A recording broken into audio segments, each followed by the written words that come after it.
मुझे किसी दास ने बोला तो अपना जीवन प्रभु को दे दे।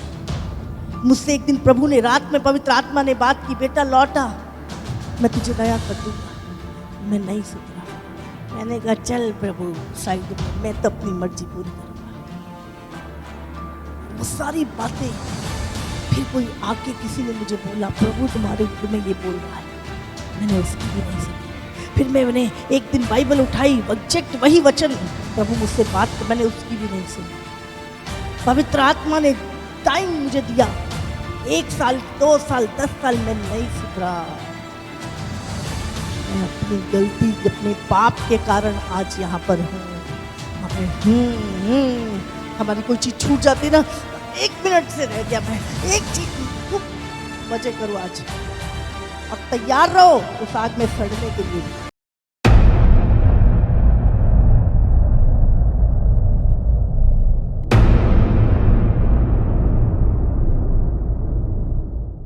सबोपदेशक 12 उसका 13 और 14। सब कुछ सुना गया और अंत की बात यह है कि परमेश्वर का भय मान और उसकी आज्ञाओं का पालन कर, क्योंकि मनुष्य का संपूर्ण कर्तव्य यही है। क्योंकि परमेश्वर सब कामों और सब गुप्त बातों का, चाहे वे भली हो या बुरी, न्याय करेगा। सबोपदेशक की किताब जो राजा सुलेमान के द्वारा लिखी गई, जो दुनिया का सबसे बुद्धिमान व्यक्ति था। परमेश्वर ने कहा ना तो तुझसे पहले और ना तेरे बाद कोई तुझसा होगा। बुद्धि से भरपूर आज लोग बुद्धि मांगते हैं, प्रभु हमें बुद्धिमान बना। सुलेमान को परमेश्वर ने बुद्धि दी थी, किसी व्यक्ति ने नहीं। वो इतना बुद्धिमान था, वो एक चीज चाहता था, वो चाहता था कि मैं लोगों को बता सकूं कि जो मनुष्य का असली कर्तव्य, असली सुकून, असली शांति, इंसान को क्या करना चाहिए अपने जीवन में जिससे वो अपना पूरा प्रतिफल पा सके, मनुष्य जीवन का एक एम। और राजा सुलेमान ने अपने जीवन में हर एक उस काम को करा और जांचा जिसके पीछे मनुष्य भागते हैं। जिन चीजों के पीछे इंसान भागता है, उसने उन सब चीजों को इतना अधिक किया भरपूरी के साथ, ताकि मैं जान सकूं क्या इसमें सुकून है, क्या इसमें शांति है, क्या यहाँ तक पहुंच के इंसान संतुष्ट हो सकता है, क्या ये चीज जब मिल जाती है तब क्या इंसान संतुष्ट हो जाता है। आज पूरा संसार जिन चीजों के पीछे भाग रहा है, वो सारी चीजें सुलेमान ने, जिसे प्रभु ने अपना विजडम दिया था, उसने उन चीजों को करा और भोगा। उसने अपने लिए बहुत बड़े बड़े महल बनवाए, बहुत बड़े बड़े बाग बगीचे बनवाए, बहुत सुंदर झरने बनवाए जहां पे वो टहलता था, जिन आलीशान महलों में वो रहता था, जो देखने में बहुत सुंदर थे। इंसान कहता ना कि बस इतना बन जाएगा, ये मुझे इतना बड़ा घर मिल जाएगा तब शायद मैं संतुष्ट हो जाऊंगा, बस मुझे सब कुछ मिल जाएगा।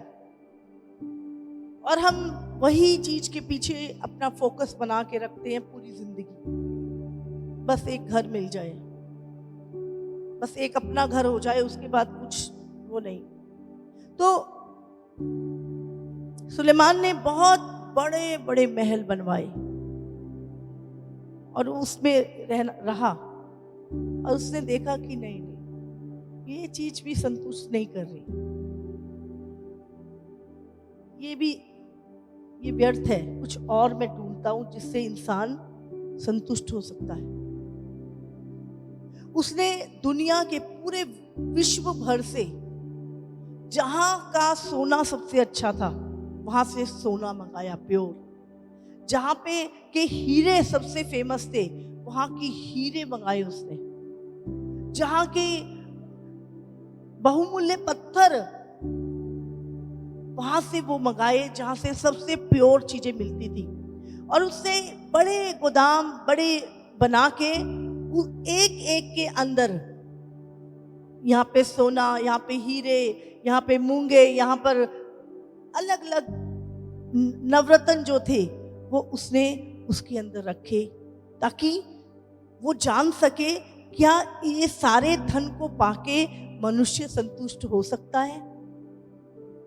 और सब जगहों से उसने चीजें मंगाई, हाथी दांत, चंदन की लकड़ी और जितनी भी दुनिया की बहुमूल्य चीजें हैं, मोती, कीमती मोती, सब कुछ मंगा के रखा, उनको पहना भी। लेकिन थोड़े दिनों बाद उससे जाना नहीं, इसमें भी कोई संतुष्टि नहीं है। ये भी सिर्फ आंखों को से देख लेना, बस इतना ही है, इसमें भी कोई शांति नहीं है। मैं कुछ और करता हूं, मैं कुछ और करता हूं। उसने बहुत सारे गाने बजाने वाले रख लिए। लोग राग रंग से प्रीति रखते हैं, बहुत सारे रंग, तो उसने बहुत सारे नाचने गाने बजाने वाले जिससे मनुष्य को सुकून मिलता है, उसने वो सब भी करा। नहीं, इसमें भी शांति नहीं। मैं कुछ और करता हूं, देखता हूं और कुछ कौन सी चीज है जो इंसान को। उसने बहुत सारी वेश्याओं को रख लिया। लोगों को लगता है कि व्यभिचार से इंसान संतुष्ट हो जाता है। थोड़े दिनों बाद उसने देखा ये भी व्यर्थ है, ये भी कुछ नहीं। कितना, जब तक व्यक्ति के पास कुछ नहीं होता तब तक उसको लगता है कि ये कुछ है, तो ये भी कुछ नहीं, यहाँ भी शांति नहीं, ये भी व्यर्थ ही व्यर्थ है। इस तरह उसने बड़े बड़े अच्छे कपड़े, हर वो चीज उसने करके देखी ताकि मैं सारी दुनिया को, सारे मनुष्यों को बता सकूं कि तुम ये करो, इसमें शांति है, तुम ये करो तब तुम्हें संतुष्टि मिल जाएगी। आज बहुत सारे लोगों को नहीं, मुझे ये पोजीशन मिल जाएगी ना तब सब होगा, मैं ये पालूंगा ना तब मुझे संतुष्टि मिल जाएगी, मेरे पास ये वाली गाड़ी आ जाएगी ना, बस 2 दिनों बाद कपड़ा लगाना भी भूल जाते हैं, ऐसा हो बन जाएगा ना, फिर नहीं। उसने सब कुछ, क्योंकि उसके पास बहुत विजडम था और उसने सब कुछ करके देखा, मेरी अब ये हो जाएगा ना फिर मैं संतुष्ट हो जाऊं। उसने सब कुछ और जो जो वो करता गया तो उसने उसका मीनिंग भी बताया, ये भी व्यर्थ है, ये भी हवा को पकड़ने के समान है, इसमें भी कोई शांति नहीं है। आज ताकि वो चाहता था कि मैं बता सकूं सबको कि तुम ये करो, इससे तुम्हें संतुष्टि मिलेगी, ये चीजें करके तुम आशीषित होगे और तुम अपने अंदर एक पीस को और एक संतुष्टि को महसूस करो। जिसके पास जॉब नहीं है वो जॉब के लिए रो रहा है, जिसके पास जॉब है वो काम के लिए, काम ज्यादा है, रो रहा है। हाँ, जिसके पास पैसा है वो भी रो रहा है, जिसके पास नहीं है वो भी रो रहा है, जिसके पास बच्चे हैं वो भी रो रहा है, जिसके पास नहीं है वो भी रो रहा है, जो चाहता है मैं फॉरेन चला जाऊं वो भी रो रहा है, जो वहां पे पहुंच गया है उससे पूछो वो भी रो रहा है। आज इंसान संतुष्ट कहां पर है? हम अपनी अपने दौड़, हमने अपने अपने एक एजेंडे बना रखे हैं, बस ऐसा हो जाएगा तो बस सब ठीक हो जाएगा, ऐसा हो जाएगा तो ये हो जाए, कुछ नहीं होगा। जवान कहते हैं एक अच्छी बुलेट आ जाएगी तो हम बड़े खुश हो जाएंगे, हाँ कुछ नहीं, थोड़े दिनों बाद अच्छी गाड़ी मिल जाएगी, वो मन को शांति नहीं देगी, 2 दिन बस आप टाटा बिरला बन जाएंगे, वो भी अपना जीवन पैसे से बचा नहीं पाए। बेबुनियाद कई बार इतना ही जीवन में एफर्ट करते हैं और लास्ट में जाके हम कहते हैं हाँ कुछ भी नहीं कमाया, ये भी व्यर्थ ही मैंने मेहनत करी, कुछ नहीं निकला। इसीलिए सारी चीजों को जानने के बाद उसने कहा मैं कैसे लोगों को बताऊं कि मनुष्य का संपूर्ण कर्तव्य क्या है। अगर हम इसको पढ़े 9 से तो उसमें लिखा है, उपदेशक जो बुद्धिमान था, वह प्रजा को ज्ञान भी सिखाता रहा हाँ, और ध्यान लगाकर और जांच परख करके बहुत से नीति वचन क्रम से रखता था। उपदेशक कौन था? सुलेमान, जो परमेश्वर के निकट था। वो प्रजा को ज्ञान भी सिखाता रहा और ध्यान लगाकर और जांच परख करके बहुत से नीति वचन कर्म से रखता था। उपदेशक ने मन भावने शब्द खोजे और सिधाई से ये सच्ची बातें लिख दी। बुद्धिमानों के वचन अंकुश के समान होते हैं और सभाओं के प्रधानों के वचन गाड़ी हुई कीलों के समान हैं, क्योंकि एक ही चरवाहे की ओर से मिलते हैं। ये नहीं इसके अंदर बुद्धि अलग, जो बुद्धिमान होगा वो एक ही बुद्धि कहाँ से आती है? परमेश्वर से। पूरी दुनिया में आप कहीं भी चले जाओ, बुद्धि की बातें एक सी होंगी। हे मेरे पुत्र, इन्हीं से चौकसी सीख। हाँ, बहुत पुस्तकों की रचना का अंत नहीं होता और बहुत पढ़ना देह को थका देता है। हाँ, अरबों किताबें हैं दुनिया में, कितना पढ़ेंगे, कितनी बुद्धि कहाँ से लेंगे? इसलिए जिसने सब कुछ बनाया है उसकी बुद्धि की किताब पढ़ लो। हाँ, और बहुत पढ़ना देह को थका देता है। सब कुछ सुना गया, सब कुछ सुना गया, और अंत की बात यह है कि परमेश्वर का भय मान जो उसने निचोड़ निकाला सारी चीजों से। सब कुछ करने के बाद वो कहता है अंत की बात ये है कि परमेश्वर का भय मान और उसकी आज्ञाओं का पालन कर, हाँ, क्योंकि मनुष्य का संपूर्ण कर्तव्य यही है। और जब आप ये करोगे, मैं सच बता रही हूँ आपको, जितनी शांति और संतुष्टि आपको प्रभु के वचन पे चल के मिलेगी, उतनी किसी भी चीज से नहीं मिलती। वो सिर्फ आंखों का धोखा है और व्यर्थ है।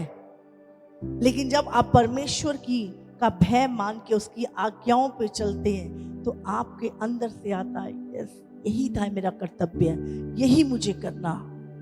आपका अंदर से आपको शांति मिलती है। हालेलुया। परमेश्वर का भय मान और उसकी आज्ञाओं को पूरा कर। मलाकी 3 उसका 16 में भी। तब यहोवा का भय मानने वालों ने आपस में बातें की और यहोवा ध्यान धरकर उनकी सुनता था। और जो यहोवा का भय मानते और उसके नाम का सम्मान करते थे, उनके स्मरण के निमित्त उसके सामने एक पुस्तक लिखी जाती थी। सेनाओं का यहोवा यह कहता है, जो दिन मैंने ठहराया है उस दिन वे लोग मेरे वर्ण मेरे निज भाग ठहरेंगे और मैं उनसे ऐसी कोमलता करूंगा जैसे कोई अपनी सेवा करने वाले पुत्र से करे। हाँ, एक तो आप चलते फिरते आपको कोई आवाज सुन गई, एक क्या है, आप फोकस के साथ सुनते हो। यहोवा के भय मानने वालों की बातें यहोवा ध्यान देकर सुनता है। और जो यहोवा का भय मानते हैं और उसके नाम का सम्मान करते थे, उनके स्मरण के निमित्त उसके सामने एक पुस्तक लिखी जाती है।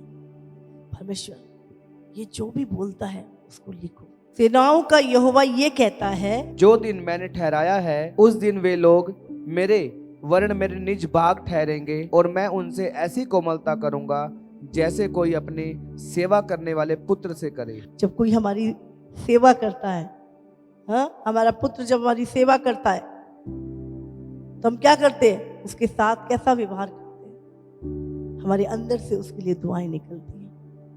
हम उसे चूमते हैं, उसे प्यार करते हैं क्योंकि वो हमारी सेवा कर रहा। तब तुम फिर कर धर्मी और दुष्ट का भेद, अर्थात जो परमेश्वर की सेवा करता है, दिन तुम धर्मी और दुष्ट का भेद। दुष्ट ने अपने मर्जी से चला, अपने शरीर की इच्छाओं को पूरा किया, और धर्मी प्रभु के वचन पे, प्रभु की आज्ञाओं को माना, प्रभु के भय में चला। तुम एक दिन उससे ठहराया है जब परमेश्वर उन दोनों के बीच का भेद प्रकट करेगा।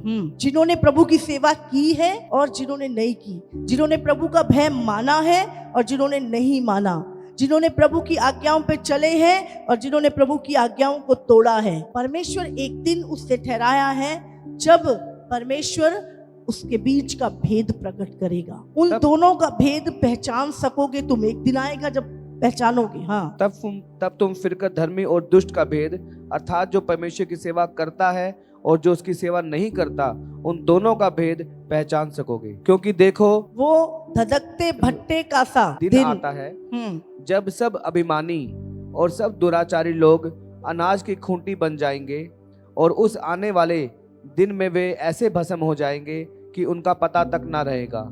सेनाओं के यहोवा का यही वचन है। आज जो आपको लग रहे हैं ना बड़े हम ये हैं, हम मार देंगे, काट देंगे, ये कर देंगे, हाँ, धर्मियों को दबा रहे हैं, धर्मियों का विरोध कर रहे हैं और आज सोच रहे हैं हम दुष्टता कर रहे हैं, हमें कौन है रोकने वाला, हमारा कोई क्या बिगाड़ लेगा। पूरी दुष्टता फैला के रखी है और उनको लग रहा है सब ऐसे ही चलेगा।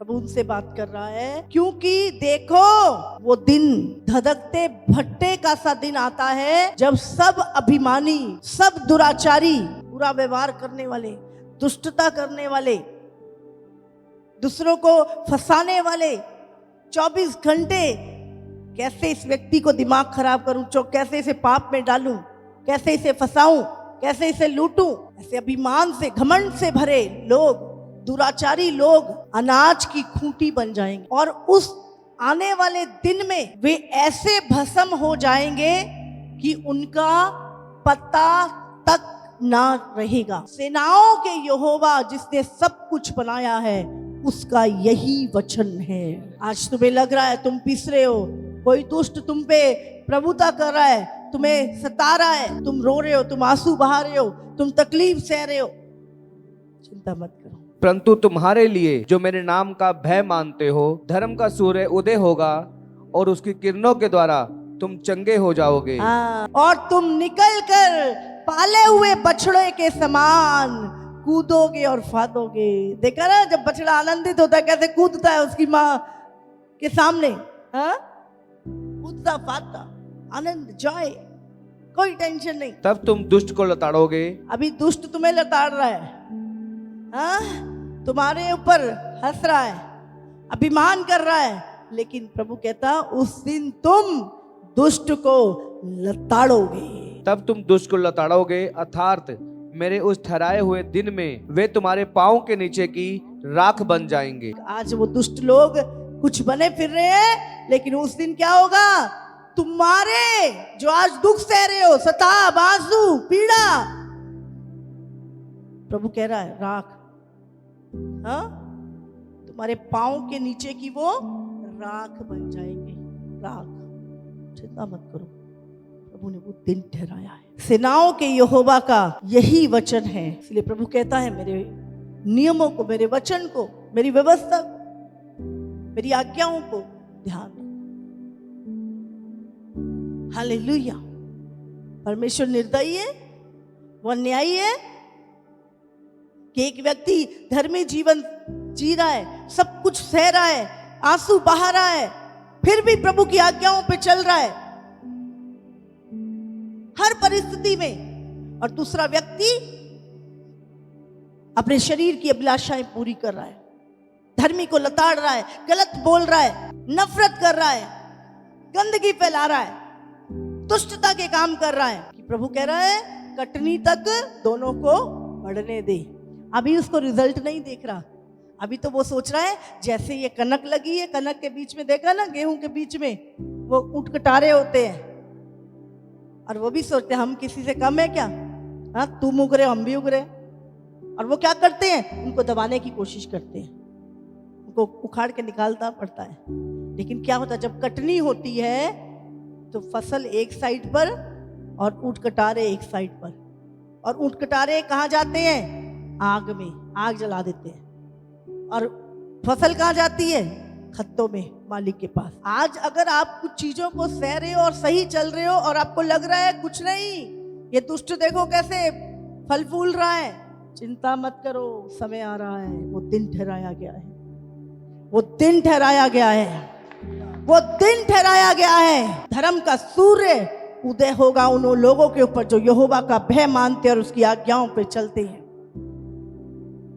वो कहता है तुम पाले हुए बछड़ों के समान कूदोगे और फादोगे और मेरा निज भाग ठहरोगे, मेरे साथ रहोगे, और ये दुष्ट लोग तुम्हारे पांव की राख बन जाएंगे। शैतान को वो लताड़ देगा पूरी तरह। इसलिए अपनी चाल मत बिगाड़ो। शैतान चाहता है तुम अपनी चाल बिगाड़ लो। मत्ती 13 उसका 36। तब वह भीड़ को छोड़कर घर में आया और उसके चेलों ने उसके पास आकर कहा, खेत के जंगली दाने का दृष्टांत हमें समझा। उसने उसको उत्तर दिया, अच्छे बीज का बोने वाला मनुष्य का पुत्र है। खेत संसार है और अच्छा बीज राज्य की संतान। आप कौन हो? अच्छा बीज।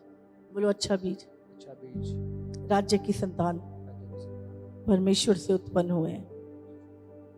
जो परमेश्वर से उत्पन्न हुए हैं वो राज्य की संतान है, वो अच्छा बीज है। इस दुनिया में संसार क्या है? खेत है। और इस खेत में अच्छा बीज कौन है? आप, परमेश्वर की संतान। और जंगली बीज दुष्ट की संतान है। इसमें अच्छा बीज कौन है? राज्य की संतान, परमेश्वर के राज्य की संतान। उससे क्या बोला? तुम इस पृथ्वी के नहीं पर स्वर्ग के हो। तुम ये परमेश्वर के द्वारा मोल लिए गए हो। तुम राज्य की संतान हो, अच्छे बीज हो। और दुष्ट की संतान जो परमेश्वर से उत्पन्न नहीं हुए। समझ रहे हैं? जो संसार है।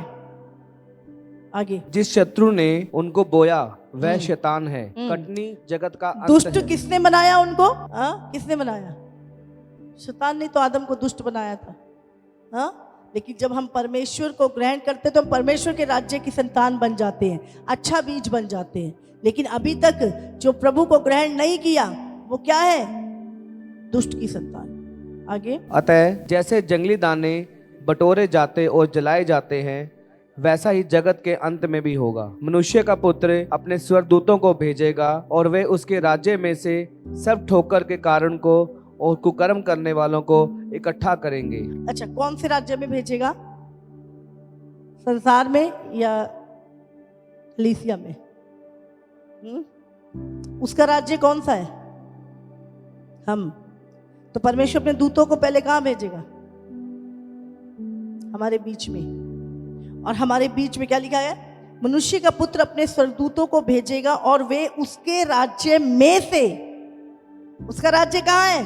हमारे बीच में। तो वो उसके राज्य में से सब ठोकर के कारणों को और कुकर्म करने वालों को इकट्ठा करेंगे। यहां पे संसार की बात नहीं हो रही अभी, याद रखो। संसार का न्याय अलग है। यहां पर परमेश्वर अपने राज्य की, उसके राज्य में से, आज परमेश्वर के राज्य में से बहुत ठोकर के कारण और कुकर्म करने वाले भी हैं। परमेश्वर सबसे पहले कलीसियाओं को साफ करेगा। कलीसियाओं में से सब ठोकर के कारणों को, जिन्होंने दूसरों को ठोकर खिलाई, दूसरों के अंदर से परमेश्वर के भय को निकाला, परमेश्वर के वचन को इग्नोर किया। एक व्यक्ति अच्छे से प्रभु में चल रहा था लेकिन उसके अंदर नहीं कोई चलने की जरूरत नहीं है, ठीक है, ऐसे ही सब चलता है, सब ठोकर के कारण पाप करना सिखाया। और कुकर्म करने वालों को क्या करेंगे? इकट्ठा करेंगे। समझ रहे? पहले उनको इकट्ठा करेंगे, हाँ, और उन्हें आग के कुंड में डालेंगे जहां रोना और दांत पीसना होगा। सबसे पहले फसल नहीं, पहले क्या? साथ साथ में बढ़ रहे हैं, अभी सब बढ़ रहे हैं, सबको लग रहा है सब स्वर्ग में जाएंगे। लेकिन परमेश्वर ठोकरों के कारणों को, जो कलीसिया में रह के कुकर्म कर रहे हैं, परमेश्वर को जानते हुए भी व्यभिचार में पड़े हैं, प्रभु को जानते हुए भी ठोकर खिला रहे हैं, पता है मैं गलत कर रहा हूं फिर भी कर रहे हैं, छुपके पोर्नोग्राफी देख रहे हैं, गंदी मूवियां देख रहे हैं फोन में। फोन एक मूर्ति है आज की डेट में, जो बोलती है चल ये देख, चल ये कर, और सब उस मूर्ति के आगे दंडवत कर रहे हैं, सब देख रहा है वो। उसे एक दिन ठहराया है।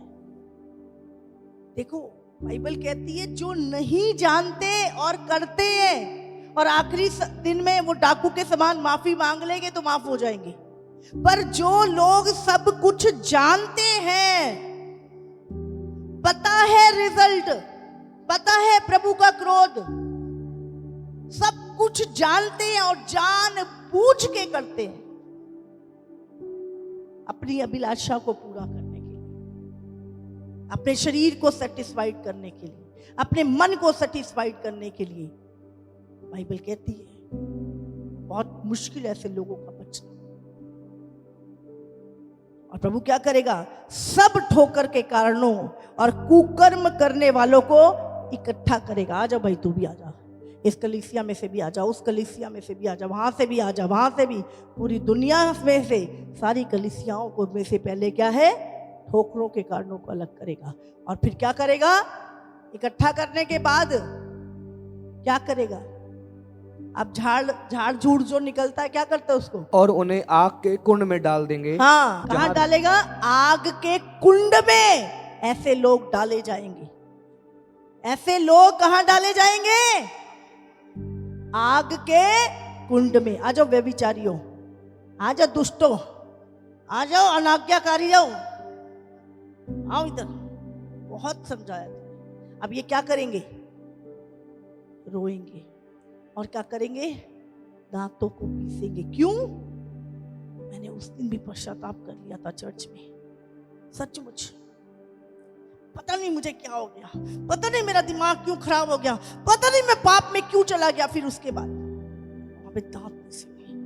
मुझे पता था, मैं हट भी गया था वहां से। चिल्लाएंगे, कराएंगे, छाती पीटेंगे, कोई दूसरा मौका नहीं। कितनी पूरी जिंदगी अनंत काल तक रिपेंटेंस करोगे तो भी कुछ नहीं होगा।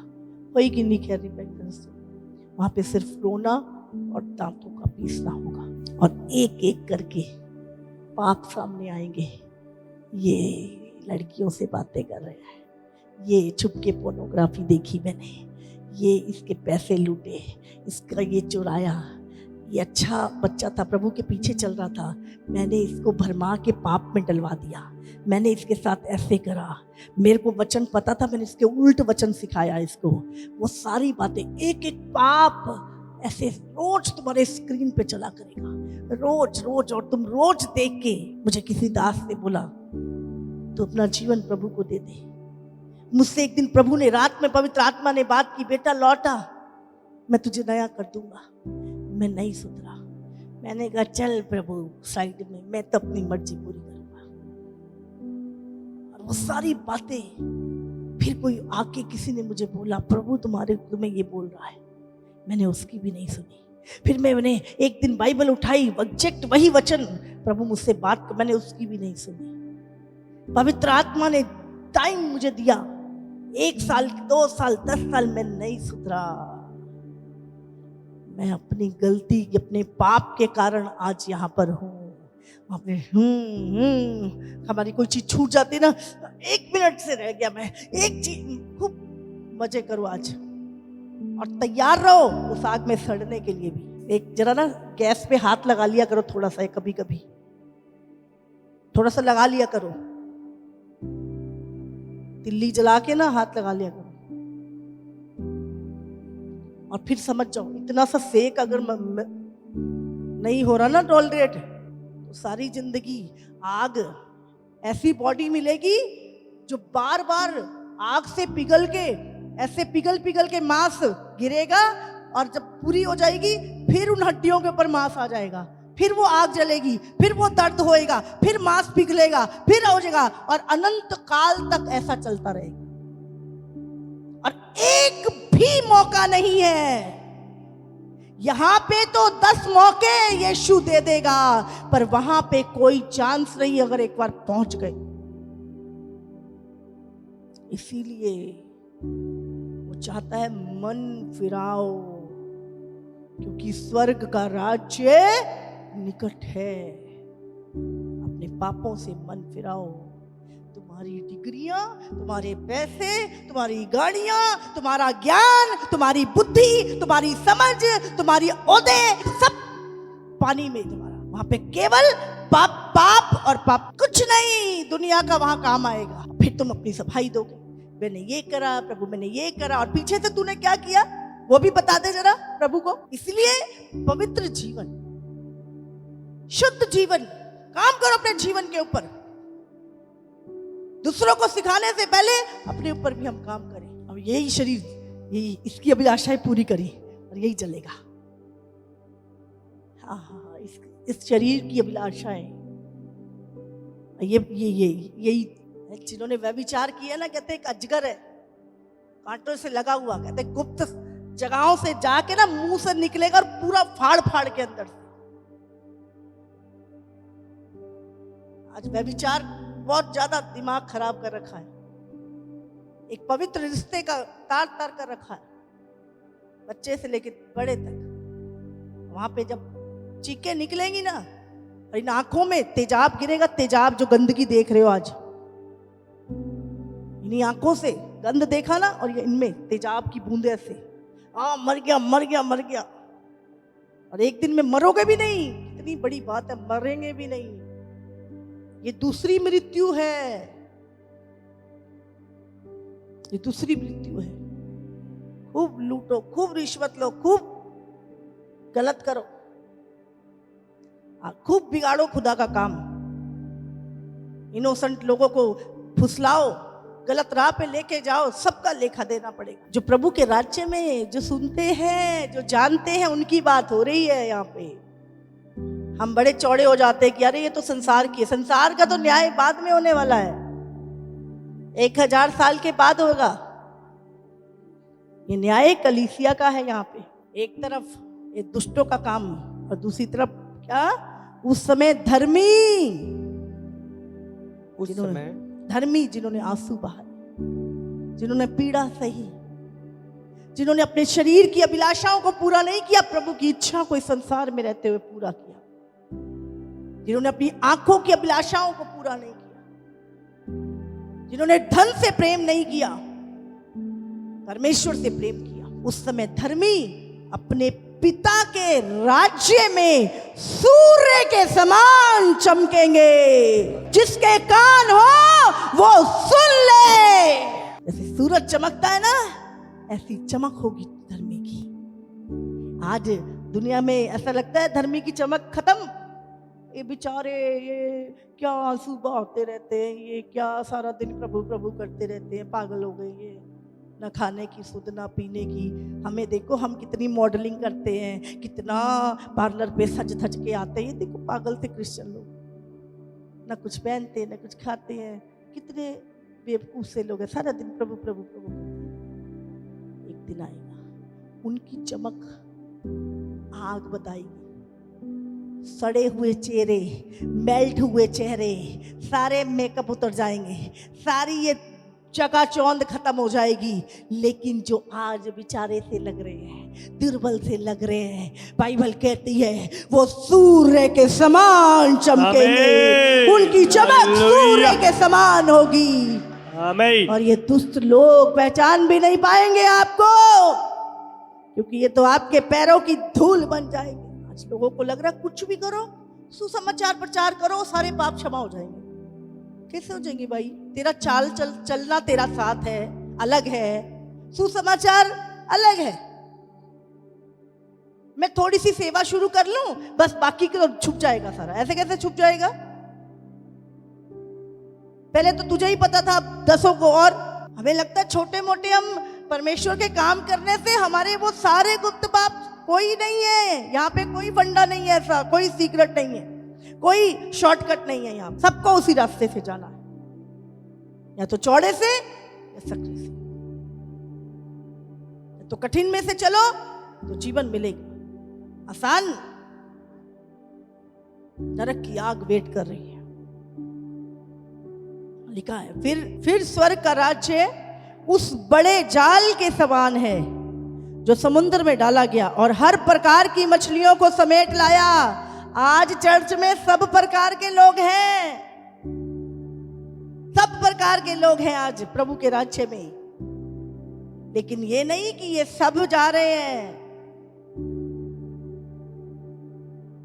जाल में जब मछलियां के लिए जाल डालते हैं तो पता नहीं क्या कुछ आ जाता है बीच में, और जब जाल भर गया तो मछुए उसको किनारे पर खींच लाए और बैठकर अच्छी अच्छी तो बर्तनों में इकट्ठा की और निकम्मी निकम्मी फेंक दी। जगत के अंत में ऐसा ही होगा। स्वर्गदूत आकर दुष्टों को धर्मियों से अलग करेंगे और उन्हें आग के कुंड में डालेंगे जहां रोना और दांत पीसना होगा। आज अगर सेक लग रहा है ना थोड़ा सा अच्छा है, वो सेक से बच जाओगे। थोड़ा सा जरूर गैस पे चूल्हे में हाथ डाल के देख लेंगे, सह लेंगे क्या, तब पाप करना। नहीं सहन हो रहा छोड़ दो, नहीं तो सारी कोई चांस ही नहीं बचेगी। आज दिक्कत रोटी कपड़े की मकान की नहीं है, दिक्कत है सेविंग की। मेरे पास तो कुछ है नहीं, क्या नहीं है? आंखें नहीं है, पैर नहीं है, सर नहीं है, सब कुछ तो है, क्या नहीं है? अकाउंट में बहुत सारा नहीं है। वो कंफर्ट चाहिए ही नहीं है। वो कंफर्ट आलसी बनाता है एक व्यक्ति को। फिर भरोसा प्रभु पे नहीं रहता, भरोसा धन पे रहने लगता है तुम्हारा। नहीं है, हो जाएगा, इतना तो मेरे पास है ही है। प्रभु कुछ नहीं है अपने पास, पूरी तरह निर्भरता है तुझ पे। आज का हो गया, कल का दिन अपने आप कर लेगा और बहुत आनंद आता है। फिर विश्वास तुम्हारा आसमान छूता है। फिर प्रैक्टिकल लाइफ, विश्वास की लाइफ बातों से नहीं आती, चलने से आती है। वैसे वो तेरा प्रभु है। नहीं पास्टर जी, कुछ बुरा समय आ जाए तो होना चाहिए ना। क्यों? बुरे समय में वो नहीं संभालेगा? बुरे समय में मददगार नहीं भेजेगा? हाँ, अच्छे वक्त का ही परमेश्वर है वो। कब था अच्छा वक्त? जब तुझे बुलाया था। बुरे वक्त में से ही तो निकाला था। बुरे वक्त आएगा ही नहीं अगर वो तेरे साथ है तो। अगर गलती से आ भी गया किसी दरवाजे से तो वो है तुझे संभालने वाला। तो अपने धन पे भरोसा, अपनी बुद्धि पे भरोसा मत करो, वो तुम्हें प्रभु से दूर करे। इतना पछताएंगे वो लोग जो इस अंतिम समय में केवल धन के विषय में सोचते हैं। इतना इस कूड़े कबाड़ के लिए मैंने अपना बेशकीमती टाइम प्रभु को नहीं दिया। ऐसे सोने के महल तुम देख रहे हो, इतना बड़ा नगर, अरे वाह क्या बात है, इतना अच्छा सिटी है, कितना बढ़िया नगर है, कितना बढ़िया। एक चुटकी में ऐसे हिलेगी धरती और सारी बिल्डिंगें गिर जाएंगी। कुछ नहीं है यहाँ पे, कुछ नहीं है। जिन चीजों के ऊपर हम बहुत अपने आप को कुछ समझते हैं, कुछ नहीं है। कुछ भी बना लो, प्रभु एक मिनट में मिटा दो। रिलेशन को, प्रभु के साथ अपनी लाइफ को बिल्ड करो। विश्वास का जीवन, विश्वास से भरा हुआ जीवन, सच्चाई से भरा हुआ जीवन। किन चीजों के लिए? बेबुनियाद चीजें जो प्रभु ने पहले से ही दे दी है हमें। जो चीजें दे दी है उन्हीं के पीछे क्यों भाग रहे हैं? नई चीजों के पीछे भागो जो प्रभु की है, जो अनदेखी है। उन चीजों की भूख और प्यास रखो। हालेलुया। आत्मा के अंदर जो भूख और प्यास है उसके लिए जियो। ये तो 2 सेकंड में पूरी हो जाए। इच्छा है प्रभु से मिलने की, प्रभु के साथ समय बिताने की, उस स्वर्ग को देखने की, प्रभु के कामों को करने की, भलाई करने की, दूसरों को लिए जीने की इच्छा, पिता को प्रसन्न करने की इच्छा। अच्छी इच्छाएं रखो। अपने लिए जिए तो क्या जिए? हाँ, सारी जिंदगी अपने ही शरीर को प्रसन्न करते रहे। जीना यीशु के लिए जियो, दूसरों के लिए जियो। फिर देखो जो शांति और आनंद तुम्हें मिलेगा ना, वो बयान से परे है। कष्ट वो नहीं जो अपने शरीर को होता है, कष्ट वो जो तुम दूसरों को देते हो। अगर तुम्हें दूसरे को कष्ट देके कष्ट नहीं हो रहा, तो परमेश्वर नहीं है तुम्हारे अंदर। तुम्हें तो तुम्हारे कष्ट से दुख होता है, तुम्हें तकलीफ होती है तब तुम्हें तकलीफ होती है। जब दूसरे को तकलीफ होती है तब तुम्हें तकलीफ होती है, तब पवित्र आत्मा तुम्हारे भीतर है। तुम जैसा खुद चाहते हो लोग तुम्हारे साथ व्यवहार करें, मुझे ऐसा मिलना चाहिए, मुझे मेरे लिए, तब तुम खुद वैसा व्यवहार करो, तब परमेश्वर तुम्हारे भीतर है। अपनी सोच, पुरानी सोच, आदम की सोच से मत बनाओ अपने आप को। यीशु की सोच से बन जाओ, यीशु जैसे बन जाओ। हालेलुया। तो धर्मी और दुष्ट का भेद प्रभु प्रकट करने जा रहा है। परमेश्वर के स्टैंडर्ड में आओगे, परमेश्वर के राज्य में भी जाने जाओगे, धरती पर भी बुद्धिमानों के द्वारा इज्जत मिलेगी और संसार भी झुकेगा तुम्हारे सामने। यहोवा का स्टैंडर्ड अपना स्टैंडर्ड बना लो। यहोवा का वचन, उसकी बातों से अपने स्टैंडर्ड को मेंटेन करो, ना कि संसार के स्टैंडर्ड से, जो बाहर से तो बदलता है पर अंदर से तुम्हें करप्ट बनाता जाता है। ये परमेश्वर में संसार की चीजों से बचा लेता है।